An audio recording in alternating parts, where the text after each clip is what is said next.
नमस्कार दोस्तों, हम देखेंगे संविधान के सभी अनुच्छेद जो एग्ज़ाम के लिए बहुत महत्वपूर्ण है और आपका परीक्षा के दृष्टि से जो संभावनाएं हैं आने की, उसमें सारा कुछ इंक्लूड है इसमें। एक ही वीडियो में सारा जितने अनुच्छेद है सब कुछ है। और पसंद आए तो वीडियो को लाइक कमेंट जरूर करें, सब्सक्राइब करना ना भूलें। तो आइए शुरू करते हैं। देखते हैं हम कि अनुच्छेद एक कहता है कि संघ का नाम और राज्य क्षेत्रों के बारे में। तो ये कहता है कि भारत राज्यों का संघ होगा। तो इस समय वर्तमान में भारत में 28 राज्य हैं और आपका 8 केंद्र शासित प्रदेश हैं। ठीक है, देखते हैं फिर आगे। उसके बाद अनुच्छेद 2 कहता है कि नए राज्यों का प्रवेश, जो मतलब भारत से बाहर के राज्य हैं, जैसे सिक्किम को 1975 में 36वां संविधान संशोधन द्वारा लाया गया था। फिर उसके बाद अनुच्छेद 3 कहता है राज्यों का निर्माण और सेवाओं में नामों में परिवर्तन। जैसे तेलंगाना 2014 में हुआ था, 2 जून 2014 को नया राज्य आंध्र प्रदेश से अलग करके बनाया गया था। वैसे ही जैसे अभी क्या नाम है लद्दाख और जम्मू कश्मीर हुए हैं, ऐसे ही। फिर अनुच्छेद 4 कहता है पहली अनुसूचित और दूसरी अनुसूची है संशोधन तथा 2 और 3 में बनाई गई विधियाँ जो होगी वो संविधान संशोधन नहीं मानी जाएगी अनुच्छेद 368 के थ्रू। फिर 5 से नागरिकता शुरू होता है हमारा, ये भाग 2 यहाँ से शुरू होता है। तो अनुच्छेद 5 कहता है कि संविधान के प्रारंभ में, मतलब जब संविधान लागू हुआ 1950 को, तब से 1950 से पहले से जो लोग भारत में रह रहे हैं उनके लिए है। फिर उसके बाद ये अनुच्छेद 6 कहता है कि भारत आने वाले व्यक्तियों को स्वतंत्रता नागरिकता। तो ये जो पाकिस्तान चले गए थे उनके लिए थी, वापस आए थे। अनुच्छेद 7 कहता है कि पाकिस्तान जाने वाले का नागरिकता, जो पाकिस्तान यहाँ से चले गए थे वापस भी भारत आए थे, वहाँ उनको पसंद नहीं आया था, नल्ले इतने हरामी हैं। फिर उसके बाद फिर अनुच्छेद 8 भारत के बाहर रहने वाले व्यक्तियों की नागरिकता। ये जो NRI थे, मतलब जैसे उस समय विदेशों में रह के भारत की स्वतंत्रता के लिए लड़ रहे थे, उस स्वतंत्रता सेनानियों के लिए ये व्यवस्था की गई थी। फिर विदेशी राज्य की नागरिकता लेने पर भारत की नागरिकता का लोप हो जाना, मतलब कि ये है, अगर आप भारत स्वेच्छा से किसी दूसरे देश का नागरिकता ले लेते हैं तो भारत की नागरिकता तुरंत समाप्त हो जाएगी। 10 कहता है कि नागरिकों का अधिकारों को बनाया, मतलब नागरिकता कोई छीन नहीं सकता। संसद द्वारा नागरिकता के लिए कानून बनाया, जैसे नागरिकता अधिनियम 1955 बनाया गया था, तो इसी के थ्रू बनाया गया था। संसद को अधिकार है, जैसे वो आपका अभी जो अधिनियम आया था वही। फिर उसके बाद ये अनुच्छेद 12 राज्य की परिभाषा कहता है, यहाँ से मौलिक अधिकार शुरू होता है। अभी संसद का जो अधिनियम था वो दिमाग में चढ़ ही नहीं रहा यार, चलिए देखते हैं, फिर बताते हैं, याद आता है तो। अब यहाँ देखते हैं राज्य की परिभाषा। राज्य की परिभाषा के अंतर्गत जैसे शामिल होता है भारत सरकार और संसद है, राज्य की सरकार और आपका राज्य विधानमंडल आता है, सभी प्राधिकारी, ऐसे इसके अंतर्गत सब आते हैं। हाँ, एक बात ध्यान देने योग्य है कि आप जो होता है ये हमारी न्यायपालिका है, न्यायपालिका राज्य के परिभाषा में शामिल नहीं होती है। जब ये न्यायिक भूमिका में होती है तो इसमें शामिल नहीं होती है ना, लेकिन जब ये प्रशासनिक भूमिका में होती है तो राज्य की परिभाषा में शामिल होती है। अगला देखते हैं, ये 13 अनुच्छेद 13 कहता है कि मूल अधिकारों को असंगत या अल्पीकरण करने की विधियाँ, मतलब कोई भी ऐसी विधि नहीं बनाई जाएगी जो कि मूल अधिकारों से असंगत हो। ठीक, फिर उसके बाद आपका 14 कहता है विधि के समक्ष समानता और विधियों का समान संरक्षण, ये दोनों की बात करता है 14।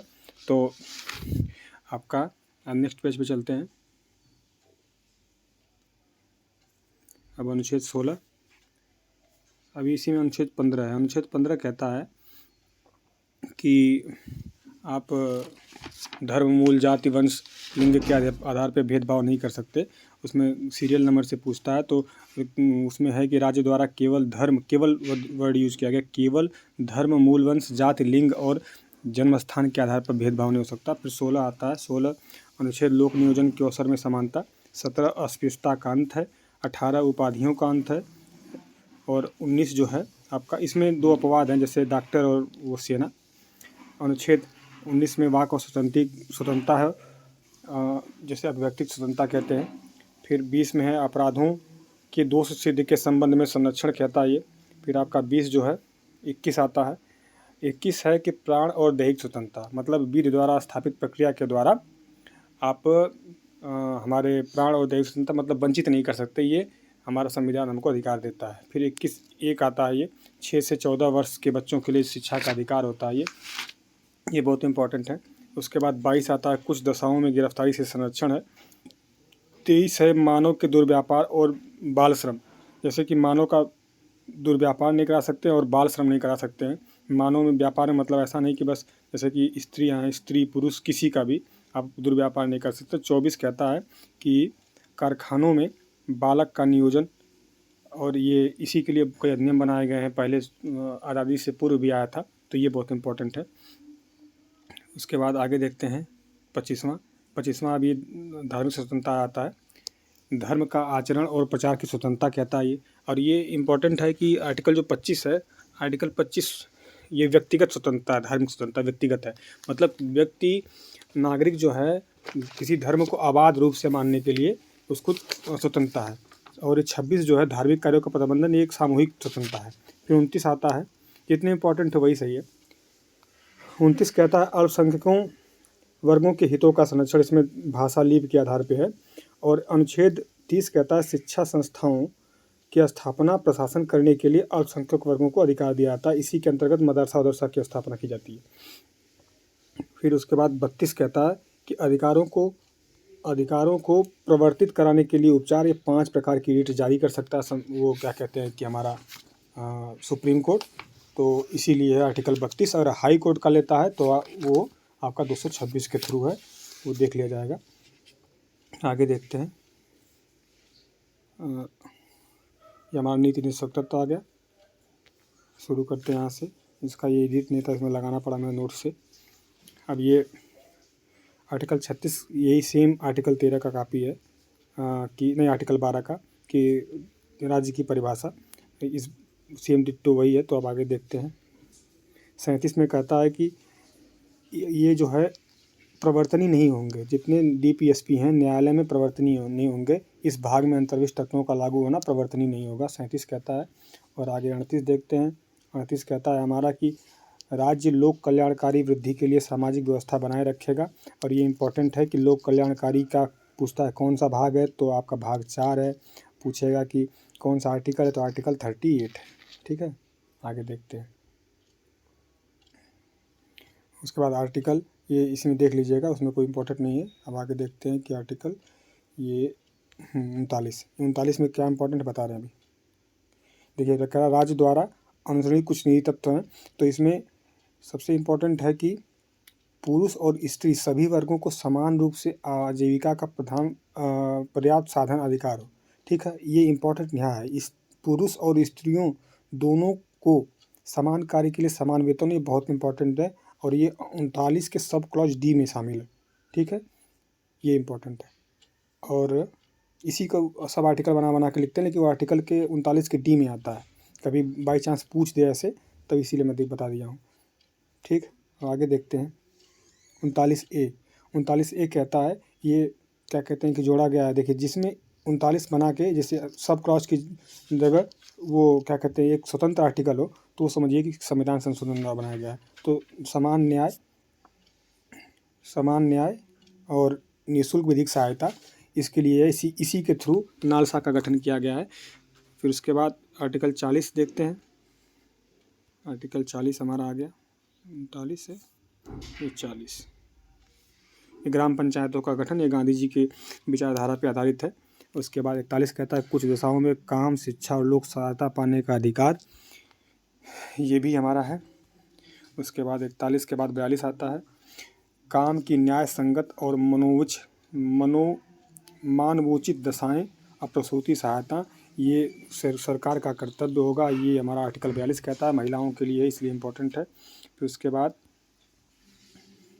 इसी के थ्रू आप समझिए कि वो जो आशा वाशा आती हैं उसी के थ्रू आती हैं।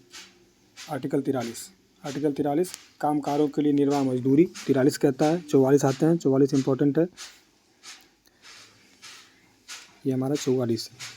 44 कहता है कि 43A है। 43A कहता है उद्योगों के प्रबंधन में कामगारों का भाग लेना। और 43B कहता है सहकारी समितियों का उन्नयन, ये हमारा जो भाग जोड़ा गया है 9B, उसी के अंतर्गत 43B जोड़ा गया है, ये नवीनतम है।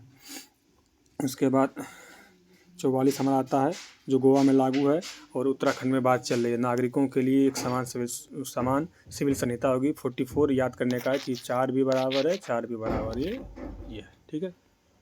फिर देखते हैं आगे 45 क्या कहता है कि ये प्रारंभिक सेवावस्था की देखरेख 6 वर्ष से कम आयु की शिक्षा प्रदान। जब ये 66वां संविधान संशोधन हुआ था ना, तो 21A आर्टिकल जोड़ा गया था, तो इसके प्रावधान उसमें चले गए थे। तो यहाँ पे पहले 6 से 14 वर्ष के बच्चों के लिए शिक्षा का प्रावधान था, तो ये जब मूल अधिकार दे दिया गया, तो यहाँ पे 6 से कम वर्ष के बच्चों के लिए देखभाल के लिए ये राज्यों को कर्तव्य के लिए दे दिया गया है। 46 देखते हैं, 45 हो गया, 1 मिनट। हाँ, अनुसूचित जातियों और अनुसूचित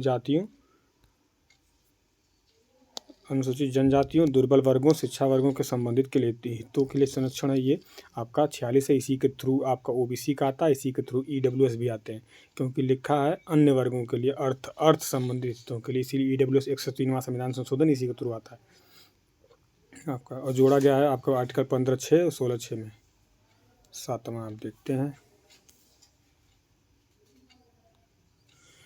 ये पोषाहार स्तर और 47वां है, को ऊँचा करने लोक स्वास्थ्य के सुधार के राज्य का कर्तव्य हो गया। ये इंपॉर्टेंट नहीं है, तो देखते चलते हैं। और ये है आपका कृषि और पशुपालन का संगठन, 48वां है। 48A कहता है कि पर्यावरण का संरक्षण तथा संवर्धन, वन्य तथा वन्य जीवों की रक्षा। 48A कहता है, ये नवीन मतलब ये जोड़ा गया आर्टिकल है संविधान संशोधन के द्वारा। 49 हमारा कहता है कि राष्ट्रीय महत्व के स्मारकों, स्थानों, वस्तुओं का संरक्षण, ये इंपॉर्टेंट है। इसके बाद 50 आता है 50-50 कार्यपालिका और न्यायपालिका का पृथक्करण, ये भी इंपॉर्टेंट है। कार्यपालिका न्यायपालिका से अलग रहे, मतलब कि इसमें बाधा ना आए, ठीक है, दोनों का। अब 8 आता है, यहाँ पे कुछ रिपीटेड है तो उसको हटा देते हैं यहाँ से। अब 51वां, 50 हो गया है।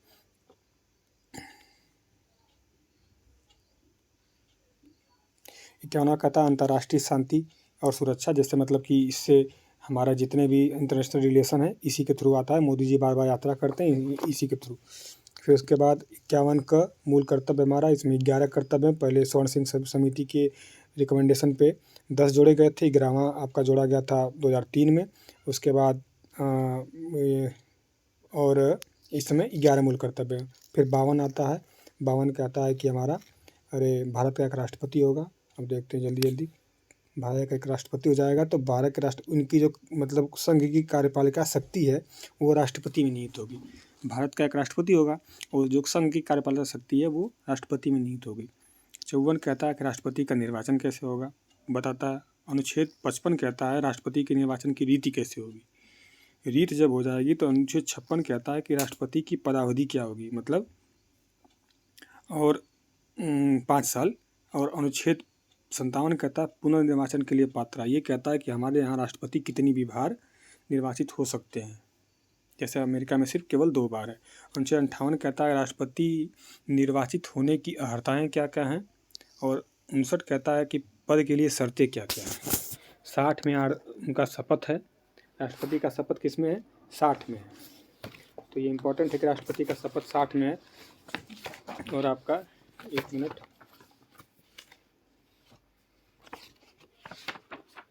हाँ 61 देखते हैं, महाभियोग चलाने की प्रक्रिया इनकी है, तो 61 में है। और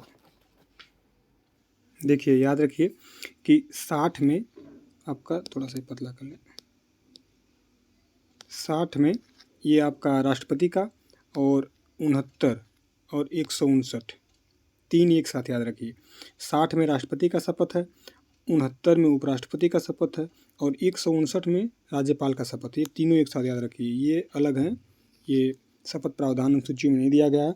तो 60 में राष्ट्रपति हैं, 69 में आपका उपराष्ट्रपति हैं, 159 में आपके राज्यपाल हैं, ये याद रखिएगा। तो इसको क्लीन करते हैं और आगे देखते हैं। फिर 61 है कि राष्ट्रपति पर महाभियोग चलाने की प्रक्रिया 61 है। उसके बाद आपका अनुच्छेद 62 कहता है कि राष्ट्रपति पद पर व्यक्ति को भरने के लिए निर्वाचन का समय और रीतियाँ हैं। जैसे कि ये कहता है कि राष्ट्रपति का अगर पद खाली हो जाए तो 6 महीने के अंदर राष्ट्रपति बनने चाहिए। 63 कहता है कि भारत का एक उपराष्ट्रपति होगा, 64 उपराष्ट्रपति का राज्यसभा का पदेन सभापति होगा। मतलब जो भी उपराष्ट्रपति बनेगा वो हमारे राज्यसभा का पदेन सभापति होगा। पदेन का अर्थ होता है कि जो रहेगा उपराष्ट्रपति वो यहाँ का सभापति ऑटोमेटिक बन जाएगा। तो उपराष्ट्रपति के लिए इनके सैलरी नहीं मिलती है, इनको सैलरी मिलती है सभापति के लिए। 1964 कहता है ये, ठीक है। ये अब 66 देखते हैं कि उपराष्ट्रपति का निर्वाचन। उपराष्ट्रपति का निर्वाचन 66 में, 67 में उपराष्ट्रपति की पदावधि दी है, 68 में उपराष्ट्रपति की पद की रिक्ति भरने के लिए निर्वाचन है, 69 में उपराष्ट्रपति द्वारा शपथ बताया था। अभी आपका 70 में अन्य आकस्मिकताओं में राष्ट्रपति के कर्तव्यों का निर्वहन करेगा। ये राष्ट्रपति बीमार हो गए, राष्ट्रपति कुछ करने लगे तो इसके लिए विदेश गए। तो 71 कहता है हमारा कि राष्ट्रपति और उपराष्ट्रपति के निर्वाचन संबंधी विषय जो हैं 72 क्षमादान की शक्ति, ये राष्ट्रपति की क्षमादान की शक्तियाँ हैं। और इसके बाद 73 आता है संघ की कार्यपालिका का विस्तार। तो फिर संघ का जो विस्तार है ये संघ कार्यपालिका का, ये 73 में दिया इंपॉर्टेंट है। यह 74 कहता है कि राष्ट्रपति को सलाह देने के लिए मंत्रिपरिषद होगी और उस मंत्रिपरिषद का प्रधान जो होगा वो प्रधानमंत्री होगा। ये प्रधानमंत्री का कोई स्पेशल आर्टिकल नहीं है, आर्टिकल 74, 75 से उसका उल्लेख होता है। और ये कहता है आर्टिकल 75 कि प्रधानमंत्री की सलाह पे मंत्रियों की नियुक्ति राष्ट्रपति करेगा और मंत्रियों के बारे में जितना उपबंध दिया गया है ये आर्टिकल 75 में दिया गया है। फिर आपका नेक्स्ट देखते हैं, आर्टिकल 76 कहता है कि भारत का महान्यायवादी होगा, जो इस समय आर वेंकट रमन जी हैं। ये इस समय हमारा आज 2023 चल रहा है दिसंबर। तो फिर उसके बाद अनुच्छेद 77 भारत सरकार के कार्य का संचालन ये राष्ट्रपति द्वारा किया जाएगा, जैसे जितने भी MOU होते हैं राष्ट्रपति द्वारा होते हैं। अनुच्छेद 78 कहता है कि राष्ट्रपति को जानकारी देने के लिए प्रधानमंत्री का कर्तव्य होगा। हमें ये भी पूछा था जल्दी किसी एग्जाम में क्वेश्चन कि कोई भी जानकारी होगी तो प्रधानमंत्री का कर्तव्य है कि राष्ट्रपति को देगा। अब ये देखिए कि अनुच्छेद 79 होता है संसद का गठन, 80 में राज्यसभा का गठन और 81 में आपका लोकसभा का गठन। ये कहते हैं सब कि सरला स से संसद, र से राज्यसभा और ल से लोकसभा। तो सरला से याद रखिएगा आपका। 83 कहता है कि संसद के सदनों की अवधि क्या होगी। 84 संसद के सदस्यों की अर्हताएं इसमें दिया है, ये इंपॉर्टेंट है। नेक्स्ट 85 संसद का सत्र सत्तावसान और विघटन राष्ट्रपति करता है, 85 में दिया। ये पूछता है आपका राष्ट्रपति का विशेष अभिभाषण जो होता है ये 87 में है। ये हर साल जब नया सत्र शुरू होता है तब, और जब नई सरकार चुन के आती है लोकसभा की तब राष्ट्रपति का विशेष अभिभाषण होता है। उसके बाद अनुच्छेद 88 में आपका सदनों के बारे में मंत्रियों और महान्यायवादियों का अधिकार है, जैसे कि महान्यायवादी जाके बैठ सकते हैं लेकिन मतदान नहीं कर सकते हैं। 89 में राज्यसभा और का सभापति और उपसभापति के बारे में दिया गया है। 90 में उपसभापति का रिक्त खाली होता है, पद हटाना जाना, ये कैसे 90 में दिया है। 91 में ये ज़्यादा इंपॉर्टेंट नहीं लेकिन जल्दी देखते चलते हैं कि 91 में कहता है कि सभापति के कर्तव्यों का पालन और शक्ति। 92 कहता है सभापति या उपसभापति के पद हटाने के संकल्प विचाराधीन, तो वो पीठासीन नहीं होंगे। 93 कहता है लोकसभा का अध्यक्ष और उपाध्यक्ष कौन कौन, उनके बारे में बताता है। 94 में अध्यक्ष और उपाध्यक्ष पद की रिक्ति है। 95 में अध्यक्ष के कर्तव्य और शक्तियाँ इनके बारे में दिया गया। अनुच्छेद 97 कहता है कि उपसभापति और अध्यक्ष उपाध्यक्ष के वेतन भत्ते हैं। 98 में संसद का सचिवालय दिया है। 98 में संसद का सचिवालय है। 99 में सदस्य द्वारा शपथ प्रतिज्ञान है संसद सदस्यों का। 100 में संसाधनों में मतदान रिक्तियाँ के होते हुए भी सदनों के कार्य करने की शक्ति गणपूर्ति के बारे में दिया है। और बहुत इंपॉर्टेंट है अनुच्छेद 108 कहता है कि कुछ दशाओं में दोनों सदनों के संयुक्त बैठक, तो संयुक्त बैठक प्रधान 108 में दिया है। इसकी अध्यक्षता लोकसभा के अध्यक्ष करते हैं, ये इंपॉर्टेंट इसीलिए है। लेकिन संविधान संशोधन में संयुक्त बैठक नहीं होती है और क्या कहते हैं कि राष्ट्रपति द्वारा आयोजित की जाती है। अनुच्छेद 110 धन विधेयक की परिभाषा। धन विधेयक भी संयुक्त भाषा में नहीं बैठ सकती है संयुक्त बैठक धन विधेयक पे, लेकिन वित्त विधेयक पे बैठती है। आपका अनुच्छेद 111 विधेयकों की अनुमति के बारे में दिया है। 112 में वार्षिक वित्तीय विवरण, ये बजट की प्रक्रिया है। संविधान में कहीं भी बजट का उल्लेख नहीं है, वार्षिक वित्तीय विवरण कहते हैं। संविधान में कहीं भी चुनाव का उल्लेख नहीं है, हर जगह निर्वाचन का उल्लेख इंपॉर्टेंट है। अनुच्छेद 118 प्रक्रिया का नियम है। अनुच्छेद 120 संसद में प्रयोग की जाने वाली भाषा है। इम्पोर्टेंट है 123 संसद विश्रांति काल में, मतलब संसद जब नहीं चल रही है तो राष्ट्रपति की अध्यादेश शक्ति, मतलब राष्ट्रपति अध्यादेश जारी कर सकता है 123 के थ्रू। और याद रखिएगा आज ही कि 213 में आपका राज्यपाल का अध्यादेश है। 124 उच्चतम न्यायालय की स्थापना और गठन के बारे में दिया है। 125 में न्यायाधीशों का वेतन है।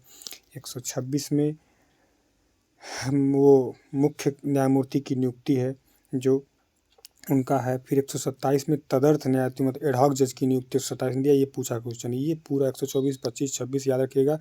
उच्चतम न्यायालय की स्थापना गठन, न्यायाधीशों का वेतन, मुख्य न्यायाधीश की नियुक्ति, फिर तदर्थ न्यायाधीश की नियुक्ति 127, 124, 25, 26 और 27।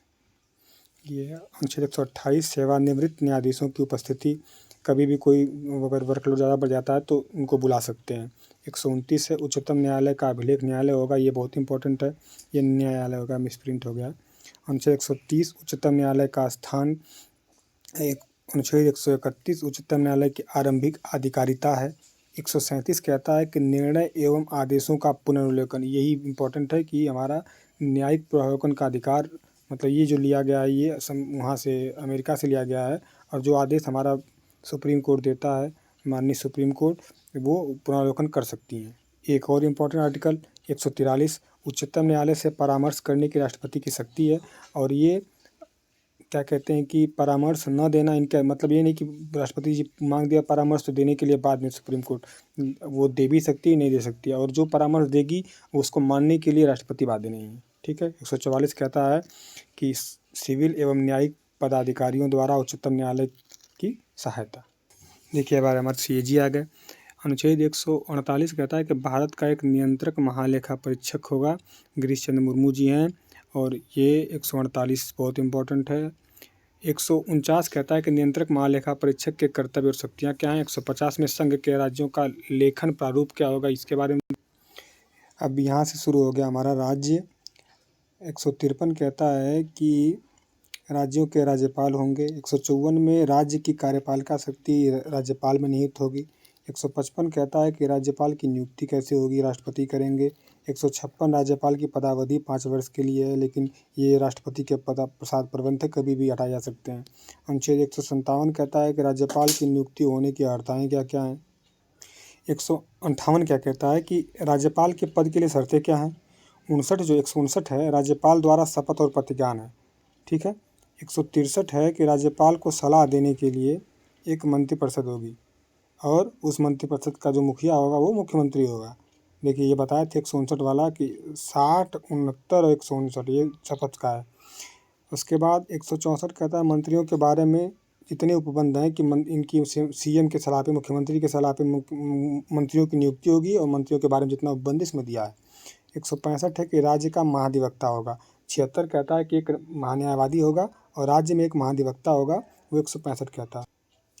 166 कहता है कि राज्य सरकार का संचालन कैसे होगा, इसके बारे में प्रावधान है।